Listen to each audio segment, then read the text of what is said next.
안녕하세요. 이상튜브입니다.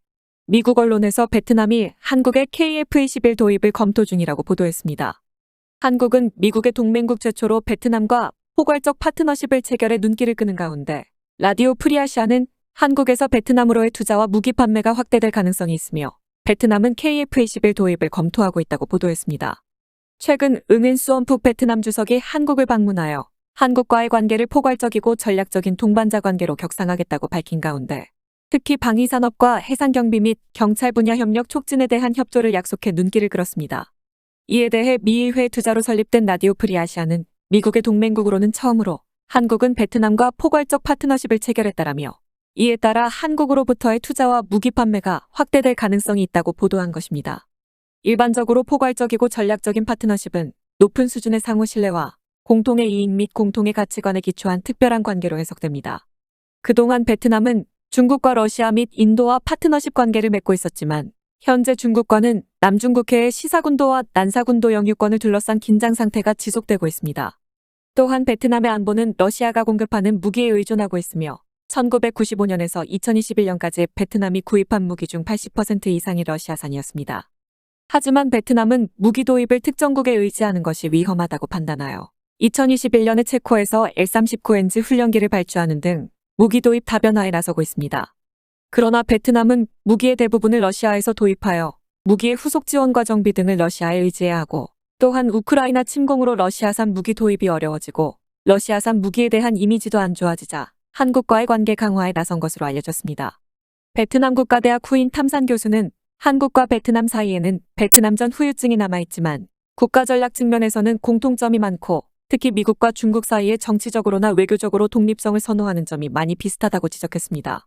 미 육군전략대학의 제커리 아부자 교수는 무기 조달 다변화를 추진하는 베트남과 한국의 관계 강화는 두 나라의 방산관계에도 변화를 줄 수 있으며 베트남은 한국에서 퇴역한 포항급 콜베탄과 KF-21 도입을 검토하고 있는 것으로 알고 있습니다. 특히 러시아제 전투기 도입이 어려워지고 있어 수호이 35와 같은 가격대의 KF-21은 베트남의 무기 도입 다변화에도 도움이 될 수 있습니다. 만약 한국이 베트남과 기술 이전이나 공동 생산에 합의한다면 베트남의 안보 정책에 큰 변화가 생길 수 있다라고 말했습니다. 즉 미국은 오래전부터 러시아의 방위산업 고립을 노렸기 때문에 한국과의 관계 강화로 베트남의 러시아 의존도가 낮아진다면 대환영이라는 뜻입니다. 이어 제커리 아부자 교수는 베트남의 방위산업 다변화에 대해 베트남은 일본보다는 한국을 선호할 것이라고 밝혔습니다.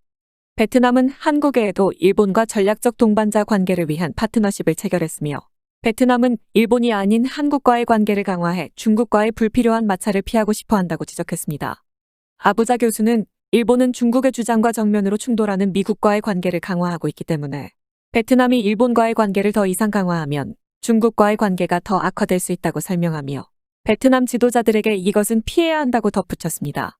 여기서 말하는 관계 강화는 경제 분야가 아니라 안보 분야의 이야기로 한국이나 일본 모두 미국의 동맹국이지만 지정학적인 조건에다 자위대와 미군의 일체 운용이나 미일 안보가 안보정책의 기축이라고 표방하는 일본과 한미 안보 강화와는 별개로 여기며 자주 국방 달성을 표방하는 한국은 안보정책 방침에 큰 차이가 있으며 또한 남중국해나 대만 문제에서 미국과 가까운 일본보다 일정한 거리를 두고 있는 한국이 베트남에 유리하다는 의미입니다.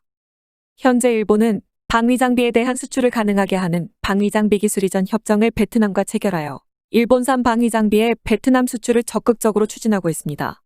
예로 말레이시아의 T7 마린과 일본 미스의 ENS 조선이 공동으로 베트남 해군과 해안경비대용 함정건조 수주를 노리고 있지만 라디오 프리아시아의 지적이 사실이라면 일본은 베트남의 방위장비의 수출은 어려워질 수도 있습니다. 그동안 베트남이 보여준 행동은 방위산업 분야에서는 한국보다는 일본을 선호하는 것으로 보였습니다. 지난 2020년에는 당시 스가 총리가 취임 첫 해외 방문지로 베트남을 방문하여 방위장비 수출에 관한 협정에 서명했습니다. 일본과 베트남이 체결한 협정의 명칭은 방위장비 기술이전 협정으로 이 협정은 일본에서 생산된 방위장비를 수출하기 위한 법적인 지원을 위한 협정이라고 당시 니케이 신문은 설명했습니다. 그러나 수출할 방위장비품은 베트남의 요청에 따라 검토하겠다고 밝혔으나 일본 측에서는 P1 초계기와 C2 수송기를 팔고 싶어 한다고 니케이는 밝혔습니다. 또한 필리핀 수출이 확정된 미쓰비시 전기 레이더도 베트남에 수출할 수 있는 유력한 수출 장비품 후보인 것 같다고 덧붙였습니다. 당시 일본의 스가 총리가 해외 출장의 첫 방문지로 베트남을 선택한 것은 흥미로운 내용이었지만 당시에 궁금했던 것은 지금까지 상세한 내용이 밝혀지지 않은 일본이 약속한 베트남으로의 군함 건조 기술 이전에 관한 소식이었습니다. 일본은 지난 2020년 3월에 야마사키 통합망 요장이 베트남을 방문했을 때 베트남 측의 군함 건조 기술 이전을 약속했고, 이 소식은 베트남 언론뿐 아니라 제인스 디펜스 위클리를 비롯한 많은 해외 언론이 일본이 군함 건조 기술을 베트남에 이전했다고 크게 보도했기 때문에 전혀 오보가 아닐 것입니다. 다만 당시 일본 언론들은 베트남의 군함 건조 기술 이전 사실을 보도하지 않았고, 일본 방위성이나 관련 기관도 베트남 측에 이전을 약속한 군함 건조 기술이 무엇인지에 대해서는 일절 설명하지 않았습니다. 당시에 외신이 간략한 기사만을 보도했는데, 일본은 베트남의 군함 건조 기술을 이전하고 육상자위대와 베트남 육군과의 관계 강화 방안에 합의했으며, 일본은 잠수의학과 구조훈련을 배울 수 있는 기회를 베트남 해군에 제공하고 의료 및 구조기구를 제공하기도 했다라고만 나와 있습니다. 또한 일본의 미쯔이 ENS 조선과 말레이시아 기업이 제휴하여 베트남 해군의 함정 수주를 노린다는 해외 기사도 있었습니다. 외신 보도에 의하면 석유나 천연가스의 해상 생산 정비나 함정 건조를 주사업으로 하고 있는 말레이시아의 T7 글로벌은 일본 해상자위대의 호위함을 건조하는 미츠이 ENS 조선과 제휴해 베트남 인민해군이나 연안경비대 전용의 함정 건조에 나설 예정으로, 일본의 미츠이 ENS 조선과의 제휴 기간은 3년간이라고 보도했습니다. 이번 제휴는 앞서 말했듯 2020년 3월에 베트남 하노이를 방문한 야마사키 통합망 요장이 베트남군 총참모장 겸 국방차관인 황반잔 육군상장과 회담했을 때 일본의 군함 건조 기술 이전에 합의한 바 있어, 이번 제휴는 미쓰이 ENS 조선이 T7 글로벌 측의 군함 건조 기술을 이전하여 베트남 인민해군과 연안경비 대용 함정을 건조한다는 줄거리일 수도 있습니다. 어느 쪽이든 말레이시아의 T7 글로벌은 군함의 설계나 건조 경험이 없기 때문에 일본의 미츠이 ENS 조선이 함정 기술을 T7 글로벌 측에 이전할 것은 틀림없을 것입니다. 문제가 있다면 베트남 인민해군의 함정과 장비 대부분은 구소련 또는 러시아에서 도입했기 때문에 설사 프리기탐이나 콜베탐을 수주하더라도 전자기기와 무기 같은 탑 제품을 어디서 조달할 것인가가 문제입니다. 일본의 레이더와 전자기기 및 무기를 수출하는 방법도 있지만, 일본 정부가 베트남과 말레이시아 및 인도네시아와 인도의 수출을 목표로 하고 있는 방위장비는 일본의 수송기나 레이더 등 비전력 무기로 한정하고 있어 말레이시아 기업을 통한 베트남 인민해군의 함정 수주는 탑 제품을 해외 시장에서 도입하기 위한 우회 수단일지도 모릅니다. 즉 일본은 무기 수출이 금지되어 있기 때문에 말레이시아와 협력하여 함정 건조 기술을 이전해주고, 함정 건조에 필요한 무기는 말레이시아가 해외에서 도입하는 것으로 하여 완성된 함정을 베트남에 수출할 계획인 것으로 보입니다. 또한 베트남은 일본과 협력하여 2017년에 베트남 최초의 인공위성을 제작했으며 2019년에 일본산 로켓에 실려 궤도에 안착했습니다.